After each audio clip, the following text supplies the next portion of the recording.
What's up, y'all? Welcome back to the Onyx Report, Black Masculinist news for the day. And we're going to get into it today about a tweet that I was sent. This was from a verified account. I did check the account. It was real. I don't know if the piece is still there. I haven't been back to it. You know, sometimes these pieces tend to disappear once there's heat on them. But I posted this on my Facebook page.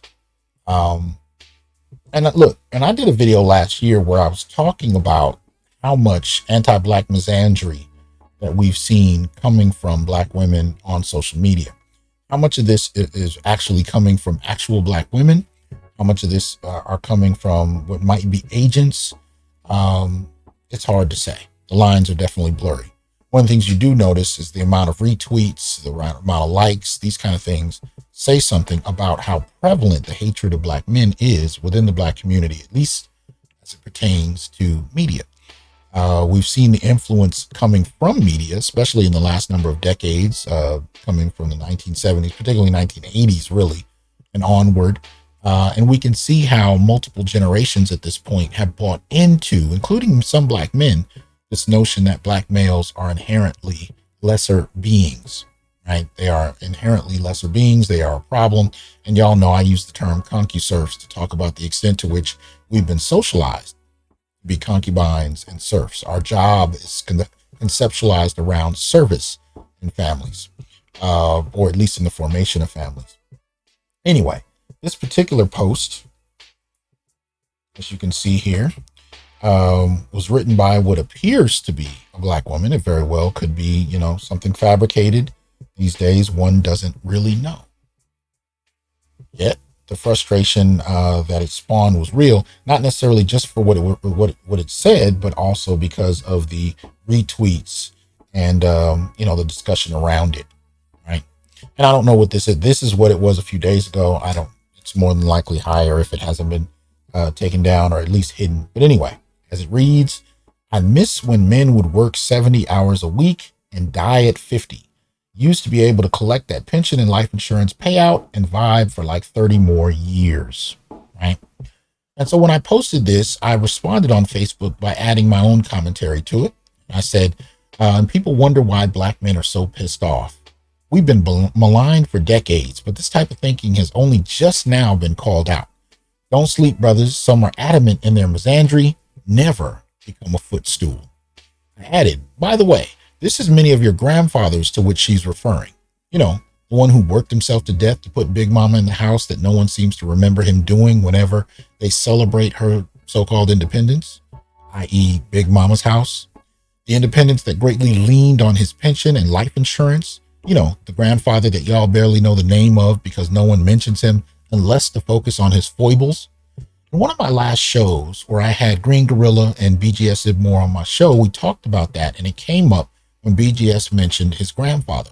And we started to talk about the extent to which, many of us don't know much about fathers, grandfathers, and don't even get started about great-grandfathers. But we're in families of predominantly women who are celebrating each other, celebrating Big Mama, celebrating all kinds of things. And somehow, the male history of the families get downplayed. Right. And I captured this by talking about the house, Big Mama's house. Now, in my family, Big Mama passed away. And then, of course, you got to see the baby boomers fighting over the property and all kinds of things going on behind that. And that happens a lot in Black families, right? This was really the generation that was able to buy a house for $15,000 that was worth quite a bit more, quite a bit more later on. Of course, hundreds of thousands often, and the family's fighting over it. But in our remembering of Big Mama, who often outlived her husband, we often forget about the husband that put her in that house, the decades of labor, whatnot, and all of that goes unspoken. Annually, in my class, I show one of the renditions of A Raisin in the Sun. And this is one of the narratives that goes with that. The whole play is based off the death of the patriarch of a family. He's never shown, not even a picture of him. He's never in the film. The play starts after his death. And the whole play is based around an insurance check coming to the family and what's going to be done with it. It's almost like looking at, vultures eat off the remains family member. Now, life insurance is important, and the survival and sustainability of a family is important. I'm not downplaying any of that. But what I am saying in regard to this black male patriarch, in many instances, his life, as the play is written, is worth little more than a check. Now, of course, there's a moment where Big Mama does advocate for his humanity, and I appreciate that, the way it's written. But by and large, for the most part, other than that, and the reason I bring that up is because for so many families, this is reminiscent of how black men are remembered, no matter what they've contributed. The reason that so many brothers died long before their wives, sometimes 30 years before, right? We got families where Big Mama's around for quite a while. Big Papa done died a long time ago. And you got families where there was a respect shown where you couldn't even sit at the table in his chair, years after he had passed.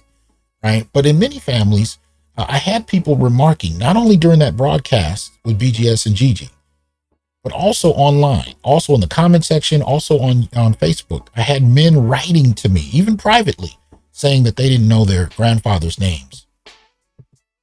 They didn't know their father's names. They didn't know what was contributed. They didn't know what they did.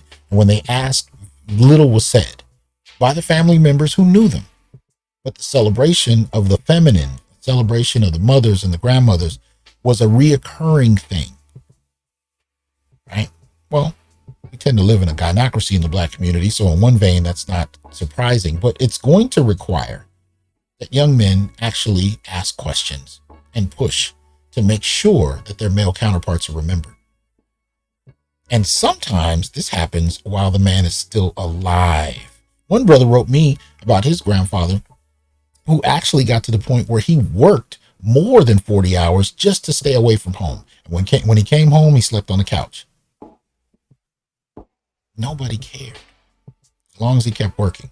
If you watch Fences, the play Fences, you notice that you see that kind of play out where you have this male figure who, in order to get his wife, had to promise to put her in a house, and he brings home a check every week. No matter whether he's interested in another woman and wants to leave or not, his priority is to bring his check home and support his wife. And even after he has an affair, it's brought about, there's no forgiveness, there's no redemption. He spends the rest of his life living in a home with a wife that hates him, doesn't really engage him, and after he dies, end of story. There's no redemption. There's no forgiveness. There's no acknowledgement. And this is why I said in my statement, they focus on his foibles long after he dies. If you remember the movie Soul Food, again, another story. Big Papa done died a long time ago. Big Mama's house is where they come to every Sunday to eat, as if Big Papa didn't really exist. And the only time he's brought up is when they talk about his gambling habits, or how much he might have been down with other women. Just, it's implied. They don't go into any depth, but he doesn't have a face, no picture, no cutaway scene where they show him alive. None of that. Just the house that he bought. He put Mama in. No remembrance. And so here I'm talking about the black male image, but especially as it pertains to black male elders who've made sacrifices that, for the most part, downplay. And I can't speak to how many men can talk about, and women for that matter, can talk about the absence of elder black men. And why is that important to contemporary black men? Because you're walking down the same path of invisibility. Ralph Ellison's Invisible Man is not lost on me in this instance. You're walking down the same path of invisibility. You provide for family to the extent that you do. It's expected and often taken for granted and dismissed. And hell, if you can't do it, you're obviously not a viable candidate. This is one of the reasons that high value man as a concept is taken off. Because so many people want only a high value man, quote unquote, that everybody else is damn near irrelevant. I'll give you one better. I'll tell you this on behalf of many black men that do check boxes. You're still kind of irrelevant even when you can meet this expectation. This invisibility needs to be called out, and this misandry around reducing men to pensions and life insurance plans has to be called out. It is pure objectivity, sexual objectivity. As we've only been taught that sexual objectivity only applies to women. When men aggress upon them on the basis of their physicality, aggress on their sexual attraction to these women. But we never talk about the way sexual objectivity works the other way. Sexual, not in the dynamic of actually wanting to have sex, but sexual in terms of gender as it pertains to males, where men are reduced to wallets and ATM machines. This is a form of sexual objectification. There is nothing wrong with coming into a relationship and wanting a man to pay and provide, especially if that's the arrangement you have. Nothing wrong with it.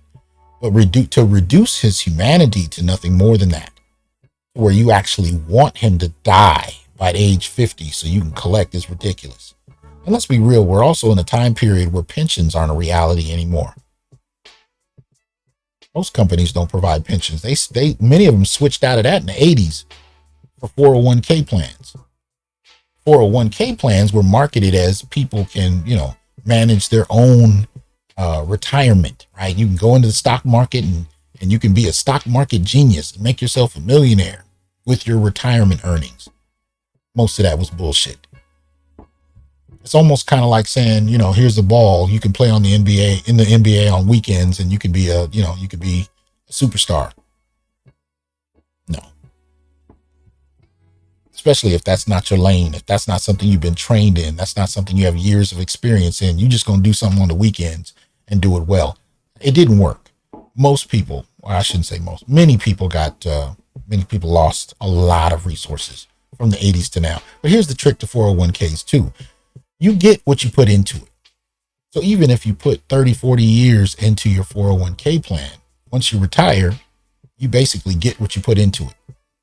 And when that's done, so are your payments. Pensions, the reason companies wanted to get away from pensions is that they had to pay you for the rest of your life. And then even after you died, as this, tweet implies, your spouse could continue to get payments. Pensions is a big deal. You're not seeing too many of those nowadays. And life insurance is risky. If you look at the life of Malcolm X and what happened to his father, if they can find any way not to pay you, some of them will. But my point simply is, we have to be clear about how this type of misandry has become very popular in the last few decades. And even though we have all kinds of language, we're talking about male sexism and toxic masculinity, we do not have an accompanying language that has been internalized in pop culture in the mainstream for women and toxicity, for female toxicity. But there needs to be, because this is rampant. It is quite rampant. Listen to the ways women and girls talk to each other about what they can do. Especially, look, put it this way.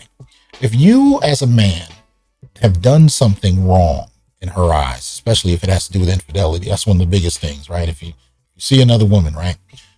Listen if you can. I grew up in a family of women. Listen to how they talk about what she can do to you, especially if you're married, in response to her frustrations. I think I mentioned this before. I had a call from a good brother of mine a couple weeks ago.